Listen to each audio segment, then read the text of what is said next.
بسم الله الرحمن الرحيم الحمد لله رب العالمين والصلاة والسلام على أشرف الأنبياء والمرسلين على نبينا محمد وعلى آله وصحبه أجمعين.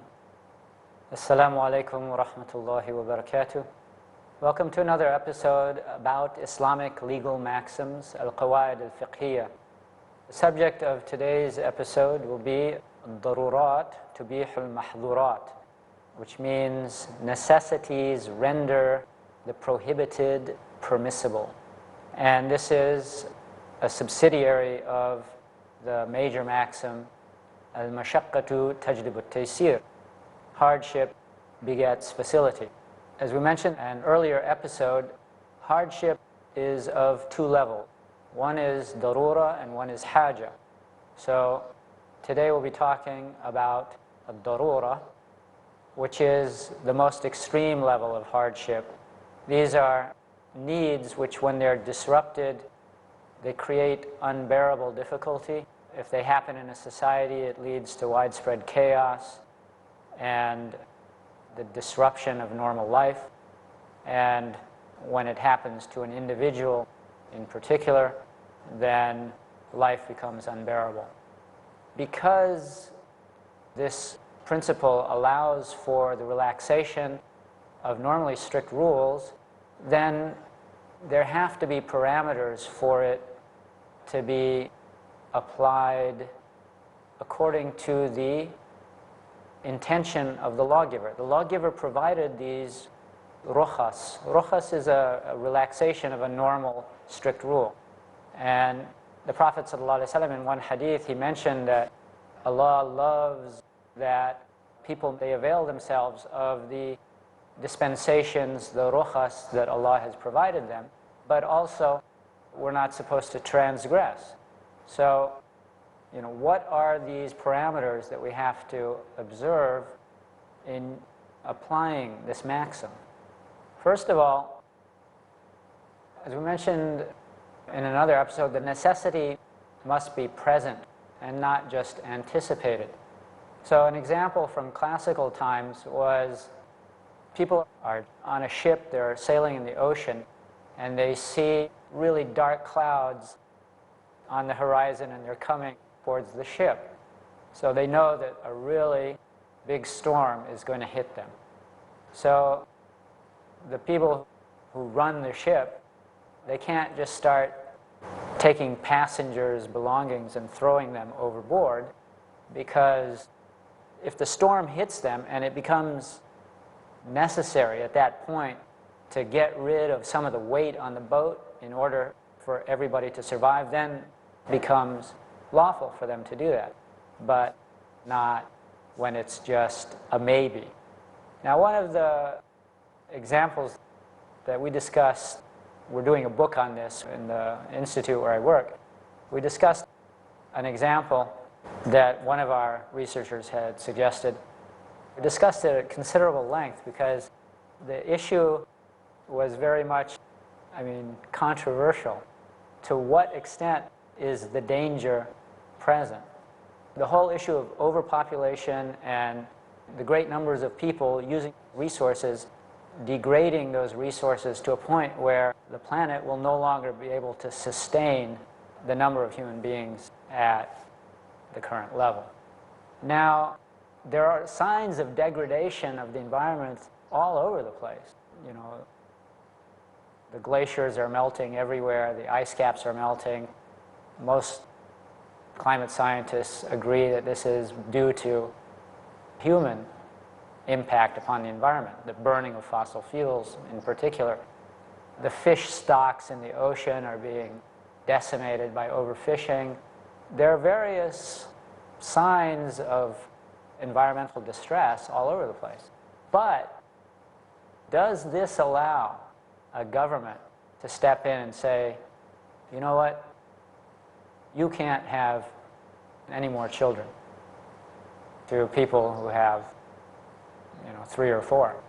And this is a situation that people in India, I'm sure, are familiar with, where the government at one point was sterilizing people without their knowledge, without their consent. And of course that created a massive backlash, because these are fundamental human rights, the right to reproduce, the right to choose those issues. So at this point in time, is this an impending necessity, a darura, which is still in the future, or is it something which is upon us? Does the situation warrant government stepping in to interfere with people's private choices about how many children they will have?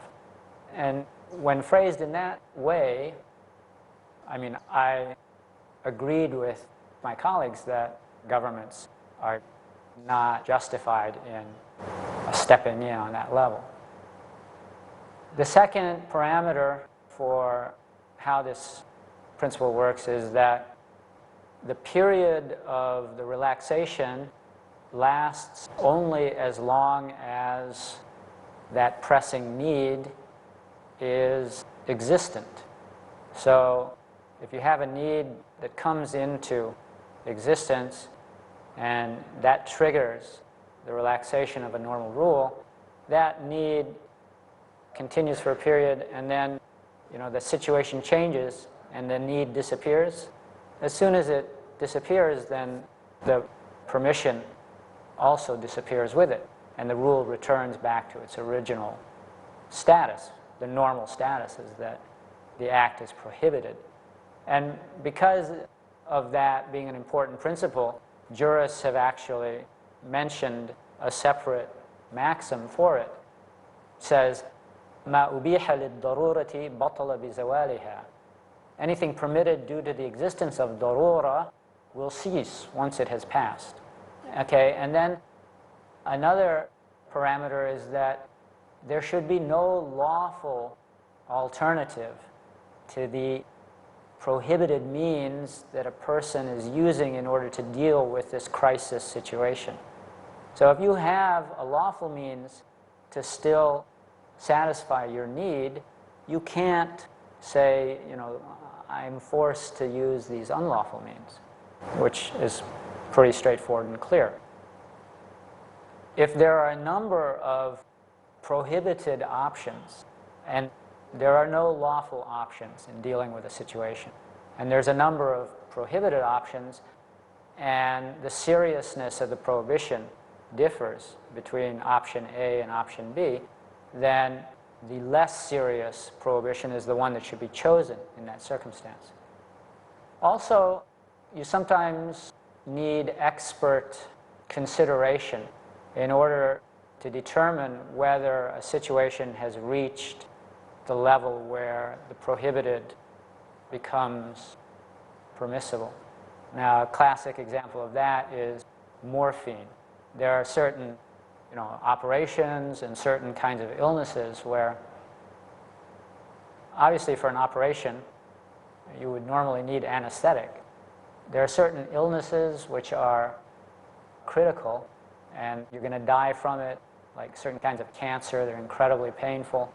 In those situations, a doctor would be needed to say, okay, this person is at a level of suffering where they need morphine and this is the amount that they need. Sometimes when a situation is one of public necessity, then in those contexts, in that kind of a situation, then the entity which would decide whether this is a situation that requires resorting to prohibited means, that would be the government. It's not up to private individuals in those situations to make those judgment calls. And there are certain prohibited acts which you just can't do under any circumstances due to necessity. For instance, you want to kill somebody to save your life. If the person attacks you, that's something else. The Prophet ﷺ, he was asked about somebody who wants to take the person's money. He said, defend yourself. Don't give him the money. He said, he's going to fight me. He said, well, defend yourself. He says, what happens if he kills me? He said, you'll go to paradise. What happens if I kill him? He'll go to the fire. So in that situation, that's not what we're talking about here. Let's say that a person, this kind of thing happened in some of these concentration camps, like in the Bosnian War, a person is given a choice: kill that person or I will kill you. In that situation, he's not allowed to kill that person. He has to be patient and accept that he's going to die. Okay, we'll take a break and we'll come back, inshallah.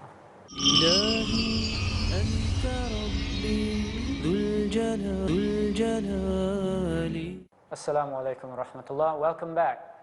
Okay, we're talking about the parameters of applying this principle that pressing need becomes a reason for the relaxation or the permissibility of normally prohibited acts. And there are certain prohibited acts which you just can't do under any circumstances due to necessity. For instance, you want to kill somebody to save your life. If the person attacks you, that's something else. The Prophet ﷺ, he was asked about somebody who wants to take the person's money. He said, defend yourself, don't give him the money. He said, he's going to fight me. He said, well, defend yourself. He says, what happens if he kills me? He said, you'll go to paradise. What happens if I kill him? He'll go to the fire. So in that situation, that's not what we're talking about here. Let's say that a person, I mean, this kind of thing happened in some of these concentration camps, like in the Bosnian War. A person is given a choice: kill that person or I will kill you. In that situation, he's not allowed to kill that person. He has to be patient and accept that he's going to die. And now we look at the implications of darura with regard to the rule. When you have these very pressing needs, what it means for the person in that situation is that that act, which is normally unlawful, for that person it becomes lawful during that time. So he would not face any questioning from Allah in the hereafter. Why did you do that? Because his circumstances for him made the act lawful. The other implication of darura, however, is that because the exception was made due to exceptional circumstances, it doesn't affect the standard normal rule regarding that act, which is that it's prohibited under normal circumstances. And I think we talked about in an earlier episode about the kind of evidence that this principle is based upon. There's one that we didn't mention, which is a really interesting case from the time of Umar ibn al-Khattab when he was the Khalifa. A woman was brought and she confessed to having committed adultery. And then when they got the details of her case, it became one in which there was extenuating circumstances. She was with her family's camels and she was out in the desert and she was tending the flock. And she got to a place where there was no water, and it happened that the camels which she had, they weren't producing milk at that time, and she ran out of water. And so she came upon somebody who also was out there with camels, and he had water.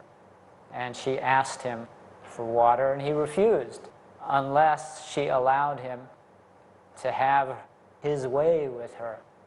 And so she had reached a point where she was dying of thirst, and this man he had no mercy. So she gave in order to save her life. Now, when this case was brought before Umar, and he was listening to it, and Ali ibn Abi Talib was sitting there with him, and Ali, he analyzed the case on the basis of darura, and he suggested that the penalty should not be applied in the case of this woman, and Umar agreed with him. That's in the Musannaf of Abdul Razak, by the way. Now, some of the examples of this and how it plays out in fiqh cases, it's a well-known situation or a rule from Surah An-Nahl that if a Muslim is forced, threat of death, to say words that would be normally considered statements of disbelief. He's allowed to make those statements in that situation as long as his heart abhors what he is being forced to say. Another example of its application is with regard to blood.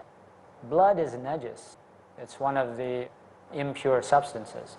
And so it's prohibited to eat or drink blood or to eat, things that are made out of blood. So based on that, the prohibition of eating it is that it shouldn't enter your body. And so if you directly put blood into your bloodstream, it should also be prohibited. However, there are situations where people need blood transfusions. You're having an operation. If you don't get a transfusion, you'll die.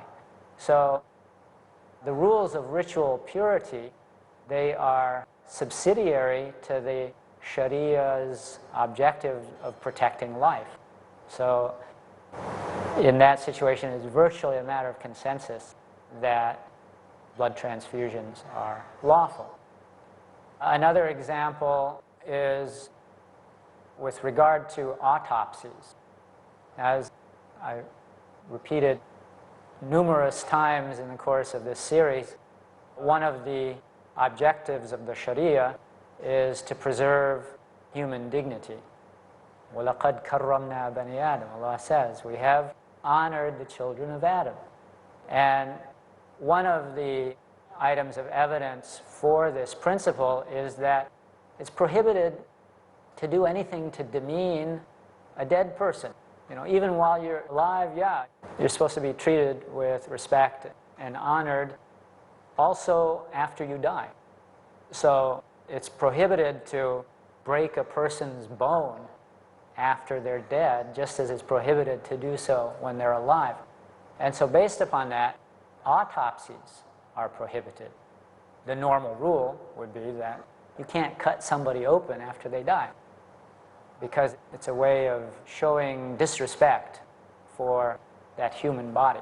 However, let's say that there's an infectious disease that has broken out in a locality, and people die that exhibit some of the symptoms of that disease.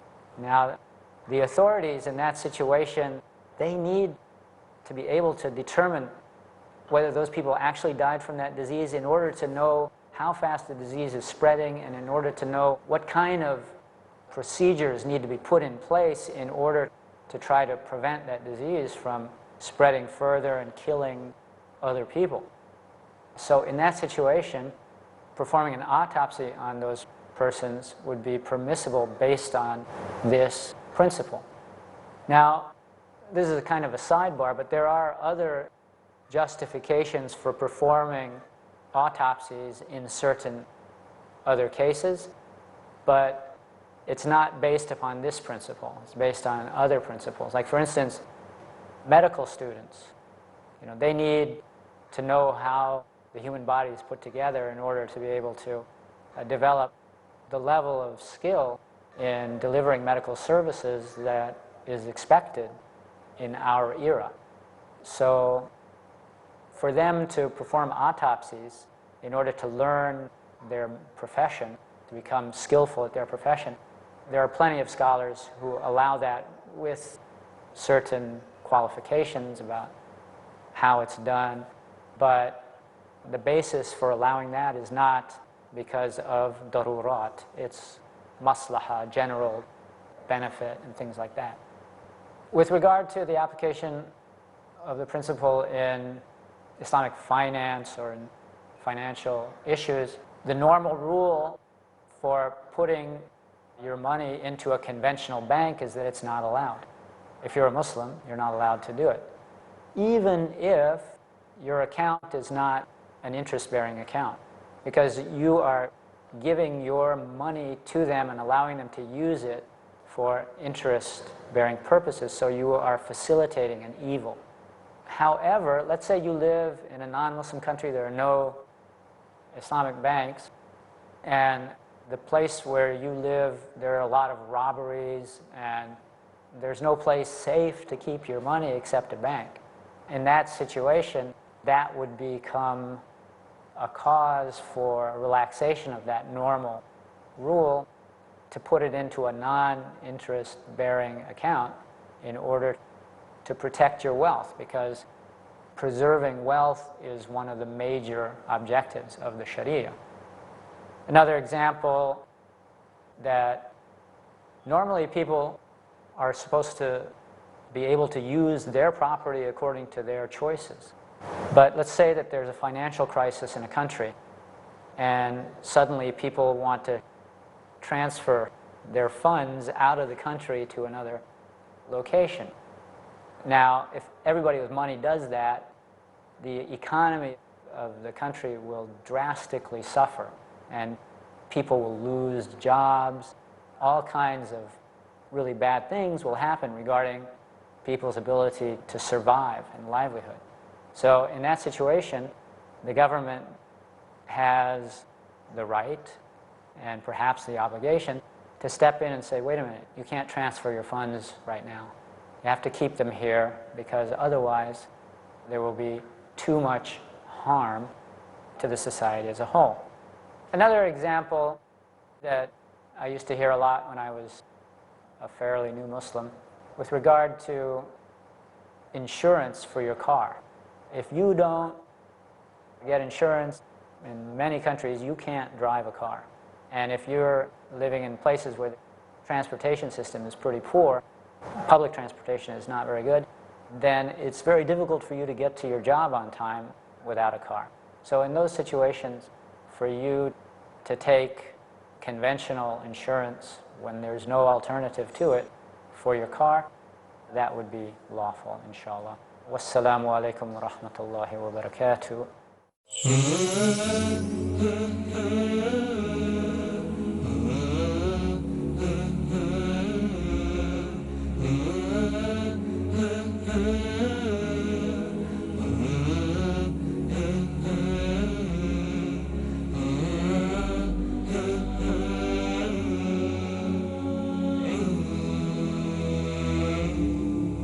إلهي أنت ربي ذو الجلال، علمت بما نويت بلا جدال.